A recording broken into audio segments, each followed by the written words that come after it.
Decarbonization is no longer a distant goal, it's an immediate necessity. As global temperatures rise and the effects of climate change become more pronounced, the window to limit warming to below 1.5 degrees C is rapidly closing. Decarbonization means reducing or eliminating carbon dioxide emissions, which are the primary driver of global warming. Intergovernmental Panel on Climate Change has identified this process as essential for avoiding severe impacts like sea level rise, extreme weather, and disruptions to ecosystems and societies. Beyond environmental benefits, decarbonization also improves air quality, boosts public health, and can drive economic growth. The coming years will be crucial, and our collective actions now will shape the future for generations to come. Carbon dioxide, or CO2, is a greenhouse gas that traps heat in our atmosphere. Its accumulation is the main reason for global warming. Human activities, especially burning fossil fuels for energy and industry, have dramatically increased CO2 levels. This has led to more frequent and severe weather events, rising sea levels, and threats to biodiversity. Addressing CO2 emissions is at the heart of climate action. Reducing these emissions is not just about protecting the environment, it's about safeguarding our way of life and ensuring a sustainable future for all. Carbon capture, utilization, and sequestration (CCUS) has emerged as a vital tool in the fight against climate change. These technologies capture CO2 emissions from industrial sources or power plants, then either utilize the captured CO2 to create valuable products or store it safely underground. CCUS is especially important for sectors that are hard to decarbonize, like heavy industry and transportation. By integrating CCUS, we can reduce emissions by up to 90% in some cases, create new economic opportunities, and move closer to our climate goals. CCUS operates in three main steps: capture, utilization, and sequestration. First, CO2 is captured from emission sources using various technologies. Next, the captured CO2 can be utilized, converted into fuels, chemicals, or building materials. Alternatively, it can be sequestered, meaning it's stored deep underground in geological formations, oceans, or minerals. Each step is crucial for reducing the amount of CO2 released into the atmosphere and for creating a more circular, sustainable economy. Post-combustion capture is the most mature and widely used CCUS technology. It involves capturing CO2 from the exhaust gases of power plants or industrial facilities after the fuel has been burned. Chemical solvents like amine-based solutions absorb CO2 from flue gas. The CO2-rich solvent is then processed to release concentrated CO2, which can be compressed for storage or use. This technology can be retrofitted to existing plants, making it a practical option for immediate emissions reduction. Recombustion capture works by converting fuel into a synthesis gas, or syngas, before it's burned. CO2 is separated from the syngas using physical or chemical processes. This method is especially useful in industries like steel and chemicals, where hydrogen is produced and large amounts of CO2 are generated. Recombustion capture offers high efficiency and produces a high-purity CO2 stream, but it requires high-purity feedstocks and can be technically complex and costly.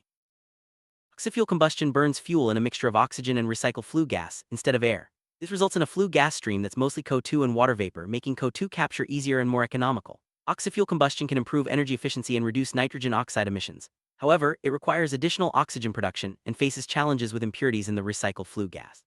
Research is ongoing to make this technology more efficient and cost-effective. Post-combustion capture stands out for its ability to be retrofitted to existing power plants and industrial facilities. Its relatively low technical complexity makes it accessible for widespread deployment. It can also be combined with other capture technologies, such as utilization or sequestration, to maximize emissions reduction. These features make post-combustion capture a practical and scalable solution for immediate climate action. Despite its benefits, post-combustion capture faces several challenges. The process is energy-intensive and can increase operational costs. Large amounts of chemical solvents are required, which can be expensive and generate waste streams. Additionally, the overall capture efficiency is lower compared to other technologies. Ongoing research aims to improve efficiency, reduce costs, and minimize environmental impact. Recombustion capture offers high efficiency and produces a high-purity CO2 stream, making it attractive for certain industries. It can be integrated with hydrogen production, supporting the transition to low-carbon fuels. However, the technology requires high-purity feedstocks and additional equipment, which can increase costs and complexity. Research is focused on improving efficiency and exploring alternative methods like membrane-based separation. Oxyfuel combustion's main advantage is the high concentration of CO2 in the flue gas, which simplifies capture and can improve economics. It also leads to higher energy efficiency and reduced nitrogen oxide emissions. However, the need for oxygen production is energy-intensive, and the process can be complicated by impurities in the recycled flue gas. Ongoing research is addressing these challenges to make oxyfuel combustion more viable. Beyond capturing CO2, utilization technologies are gaining momentum. CO2 can be converted into valuable products like fuels, chemicals, and building materials. This not only offsets emissions but also creates economic value and supports a circular economy. Examples include converting CO2 to methanol, synthetic fuels, polymers, and even carbon fibers. These innovations open up new markets and reduce reliance on fossil resources. Chemical conversion technologies use catalysts and high temperatures to transform CO2 into products like methanol, formic acid, and syngas. These chemicals can then be further processed into fuels or used as building blocks for other products. While promising, these processes often require significant energy input and advanced catalysts. Ongoing research is focused on making chemical conversion more efficient and cost-effective. Biological conversion uses microorganisms or enzymes to turn CO2 into biofuels or bioproducts. Algae, for example, can absorb CO2 and convert it into biomass, which can be used for biofuels, animal feed, or even bioplastics. These processes can also help with wastewater treatment and resource recovery. While promising, scaling up biological conversion remains a challenge, and research continues to optimize these systems. Electrochemical conversion employs electricity, often from renewable sources, to reduce CO2 into valuable products like formate, ethylene, or methane. This approach can be carbon neutral or even carbon negative, especially when powered by solar or wind energy. The technology is still developing, but it holds great promise for producing sustainable fuels and chemicals while utilizing excess renewable electricity. O2 mineralization or carbonation involves reacting CO2 with naturally occurring minerals to form stable carbonates. This process can provide permanent storage for CO2 and even produce useful materials like concrete. While mineralization occurs naturally over geological timescales, researchers are working to accelerate and optimize the process for industrial applications. Challenges include the scale and cost of mineral resources, but innovation is opening new possibilities. Biological processes use microorganisms like bacteria and algae to capture and convert CO2 into biomass or other products. These methods are attractive for their sustainability and potential cost-effectiveness. Algae-based systems can produce biofuels, while bacteria can biomineralize CO2 in stable carbonates. However, challenges remain in scaling up cultivation and harvesting, and ongoing research is focused on improving efficiency and commercialization. O2 sequestration or carbon capture and storage (CCS) involves storing captured CO2 deep underground to prevent its release into the atmosphere. Geological formations like depleted oil and gas reservoirs, saline formations, and unminable coal seams are commonly used. The process requires careful site selection, monitoring, and management to ensure long-term safety and effectiveness. Successful projects like Sleipner in Norway and Quest in Canada demonstrate the feasibility of large-scale CO2 storage. There are several types of CO2 sequestration: geological, ocean, mineral, and terrestrial. Geological sequestration stores CO2 in underground formations. Ocean storage involves dissolving CO2 in seawater, though this raises concerns about ocean acidification. Mineral sequestration converts CO2 into stable carbonates. Terrestrial sequestration uses plants and soil to absorb CO2, enhanced by afforestation and reforestation. Each method has unique benefits and challenges, and research continues to optimize their use. Geological sequestration is the most widely studied and implemented method for long-term CO2 storage. It involves injecting CO2 into deep underground formations like depleted oil and gas reservoirs, saline aquifers, and coal seams. The success of the method depends on the ability to ensure safe, permanent storage and to monitor for potential leaks. Projects like Sleipner and Weber-Middle have demonstrated the effectiveness of geological sequestration on a large scale. Ocean storage involves injecting CO2 into deep ocean waters, where it can be stored for long periods. While this method offers high storage capacity, it raises concerns about ocean acidification and potential impacts on marine ecosystems. Research is ongoing to understand the environmental effects and to develop monitoring strategies. Ocean storage remains a potential option, but it must be approached with caution and thorough scientific evaluation. Mineral storage or mineral carbonation reacts CO2 with minerals like magnesium and calcium silicates to form stable carbonates. This method offers the potential for permanent CO2 storage and can use existing mineral processing infrastructure. However, it requires significant energy and mineral resources, and the availability of suitable minerals may be limited in some regions. Research is focused on optimizing the process and exploring alternative mineral sources. Despite its promise, CCUS faces several challenges. High costs, technical complexity, and the need for extensive infrastructure can make deployment difficult. The long-term stability of storage sites is not fully understood, raising concerns about potential leaks. Additionally, regulatory support and public acceptance are essential for widespread adoption. Addressing these challenges will require continued research, innovation, and collaboration across sectors. CCUS also presents significant opportunities. It can drive innovation, create new industries, and generate jobs in engineering, construction, and operations. By utilizing CO2 as a feedstock, CCUS supports the development of a circular economy and reduces reliance on fossil fuels. The integration of CCUS with renewable energy sources can further enhance sustainability and resource efficiency, paving the way for a low-carbon future. Regulatory frameworks for CCUS are complex and vary by region. Clear, consistent regulations are needed to ensure safe and effective deployment. Key issues include liability for CO2 storage, safety standards for transportation and storage, and the development of new regulations for CO2-derived products. Addressing these regulatory challenges is essential to provide certainty for investors and to protect public health and the environment. Monitoring and verification are critical for ensuring the safety and effectiveness of CCUS projects. Techniques include geophysical imaging, geochemical analysis, wellbore monitoring, surface monitoring, and remote sensing. These methods help detect leaks, assess storage integrity, and ensure compliance with regulations. While essential, monitoring adds to the cost and complexity of CCUS projects, highlighting the need for efficient and reliable systems. Public acceptance is a key factor in the success of CCUS technologies. People's perceptions are shaped by their understanding of the technology, perceived risks and benefits, and trust in those implementing projects. Early engagement, transparent communication, and addressing safety concerns are vital for building trust and support. Without public acceptance, even the most advanced technologies may struggle to gain traction. Integrating CCUS technologies across sectors can maximize their impact. By combining capture, utilization, and storage, industries can create new value chains and revenue streams. Integrated systems support the circular economy, reduce emissions, and enhance resource efficiency. Examples include using captured CO2 to produce fuels, chemicals, or building materials, and integrating CCUS with renewable energy for carbon-neutral production. The power sector, CCUS can be applied to coal and natural gas plants to capture CO2 from flue gas. This significantly reduces emissions while allowing continued use of existing infrastructure. Post-combustion capture is especially relevant here, and several large-scale projects have demonstrated its feasibility. Integrating CCUS with renewable energy can further reduce the carbon footprint of electricity generation.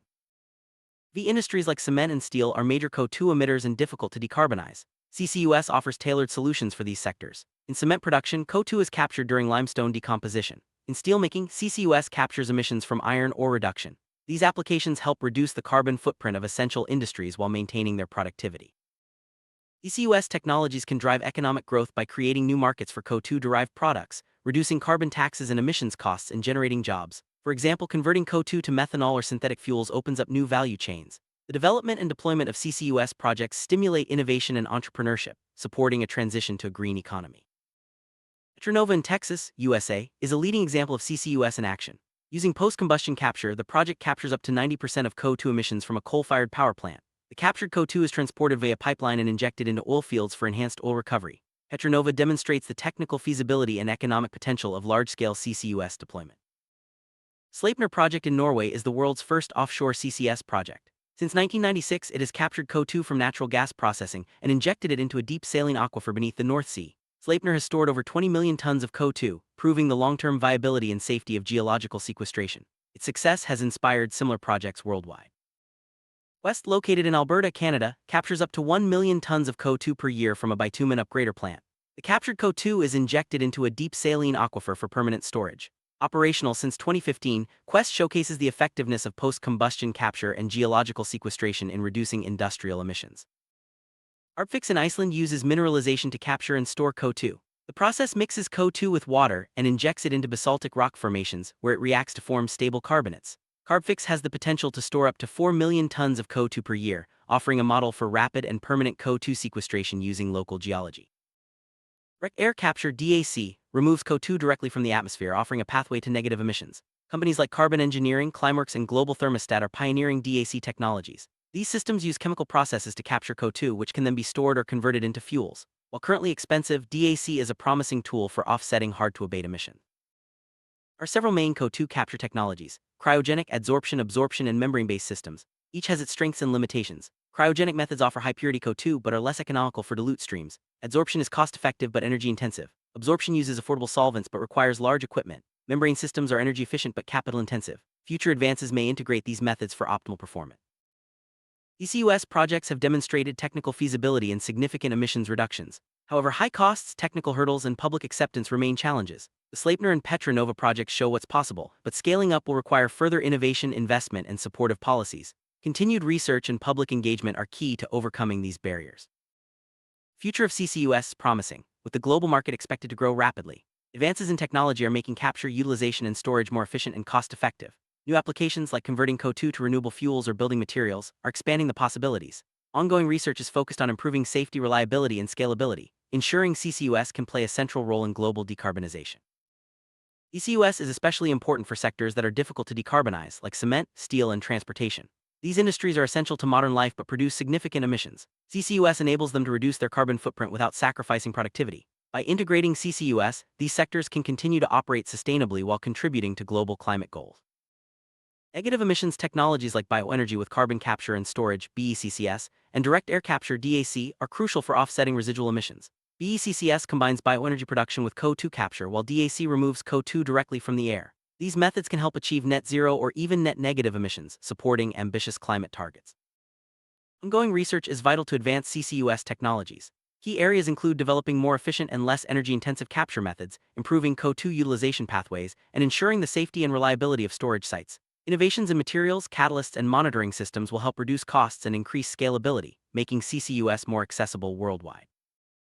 Supportive policies and investment are essential for scaling up CCUS. Governments can provide incentives, clear regulations, and funding for research and demonstration projects. Public-private partnerships can accelerate deployment and drive innovation. By creating a favorable environment, policymakers can help unlock the full potential of CCUS in the global transition to a low-carbon economy.